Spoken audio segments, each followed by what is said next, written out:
तो जैसा कि हमें संगीता माता जी बता रही हैं कि इनके विद्यार्थियों ने अपने खुद के भी कुछ फेवरेट श्लोक याद कर रखे हैं। सबने याद कर रखे हैं कुछ ना कुछ? Yes sir. क्या बात है। तो सब लोग सुनाएंगे? Yes sir. आवाज नहीं आई? Yes sir. क्या बात है। चलो तो हम लोग इधर से शुरू करते हैं। हाँ, तो कौन कौन सुनाना चाहेगा? पार्थ, उठिए पार्थ, उठो पार्थ। बताइए कौन सा श्लोक है?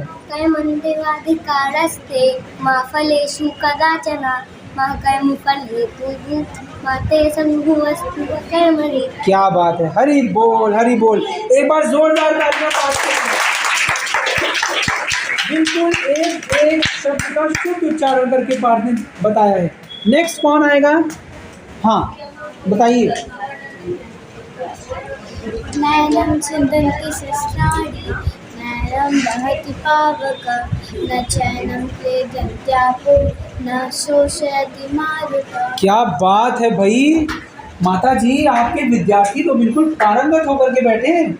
इतने ये छोटे छोटे बच्चों पे श्रीला प्रभुपाद की बहुत कृपा है। हाँ, तो इसी बात में सब लोग क्या बोलेंगे?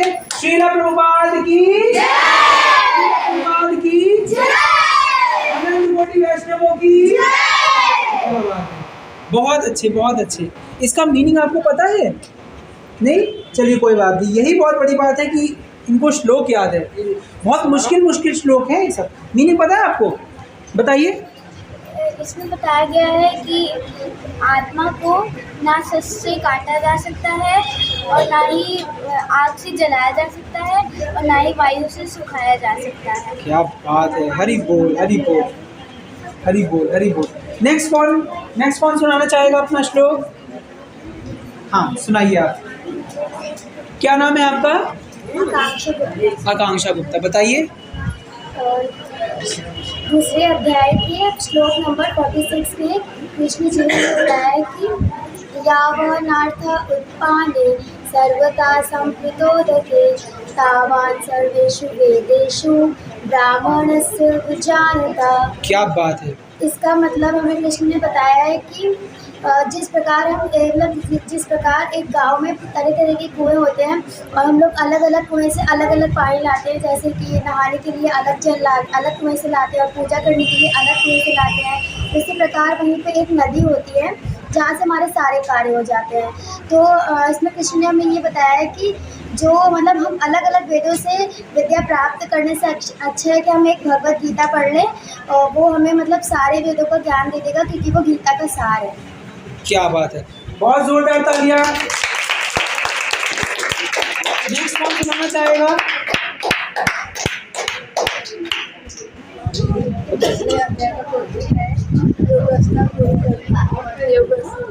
योगस्था कुरु कर्माणि संगम तत्त्वा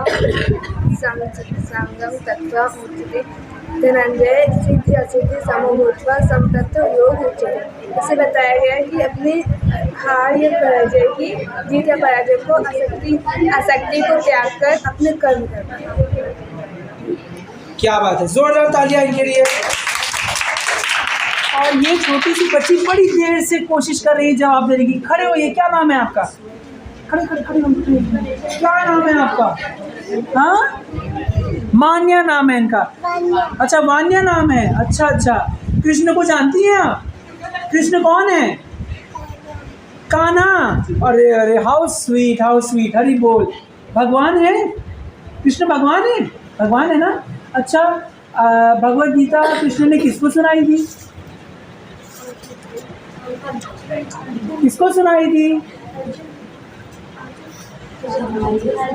अच्छा, अर्जुन को सुनाई थी।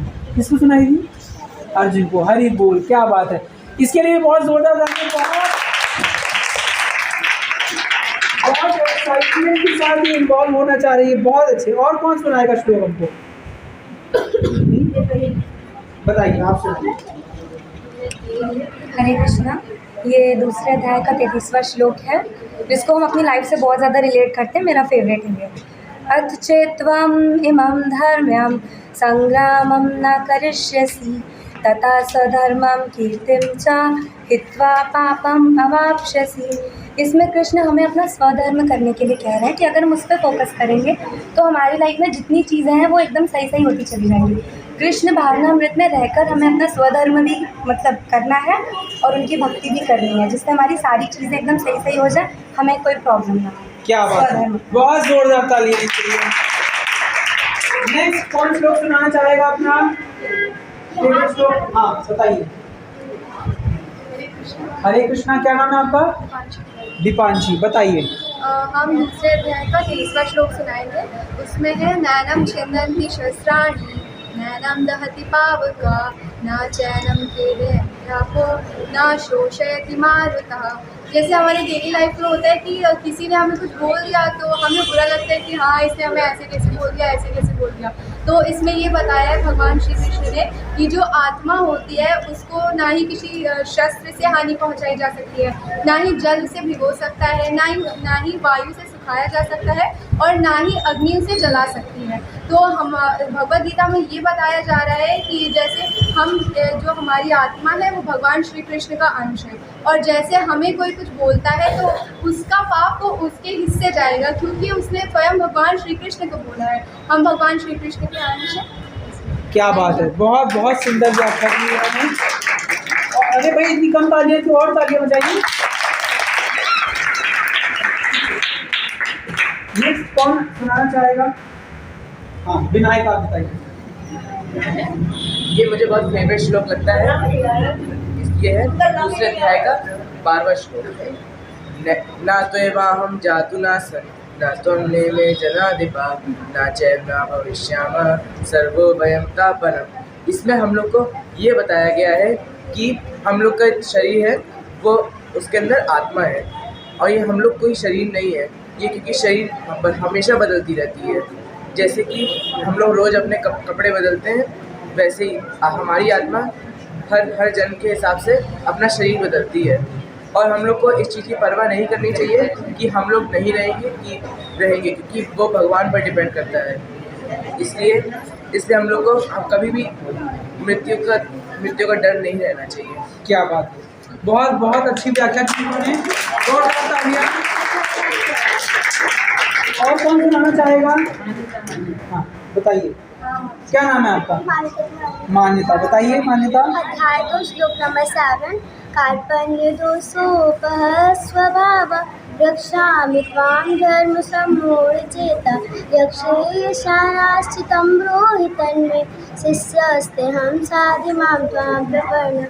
इसका अर्थ है अर्जुन कह रहे कृष्ण से कि मैं अपनी प्रपरता और दुर्बलता के कारण अपना सारा कर्तव्य करना भूल गया हूँ और सारा धैर्य खो चुका हूँ। तो फिर कृपया आप मुझे मेरे लिए जो भी श्रेष्ठ करो आप मुझे बताइए, और मैं आपका शिष्य हूँ, आपकी शरणागत में हूँ।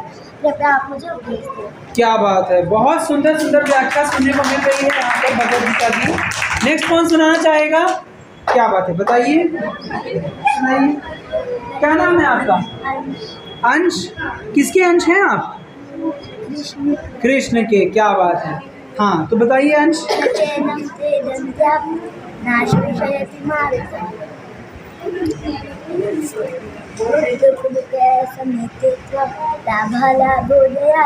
क्या बात है भाई, छोटे छोटे बच्चे बिल्कुल बम की तरह श्लोक गिरा रहे हैं। इसका अर्थ पता है आपको? नहीं पता? कोई बात नहीं। कोई और इसका अर्थ बताना चाहेगा? बताइए, श्लोक के बारे में बताइए, क्या आपने बोला?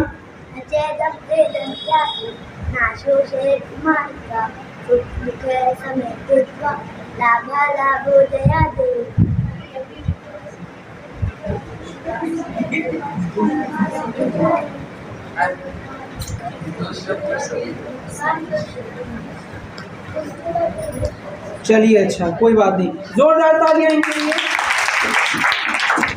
सुख के समय कृत्वा लाभालाभो जयाजय ततो योद्धा युजस्व नैवं पापमवाप्स्यसि।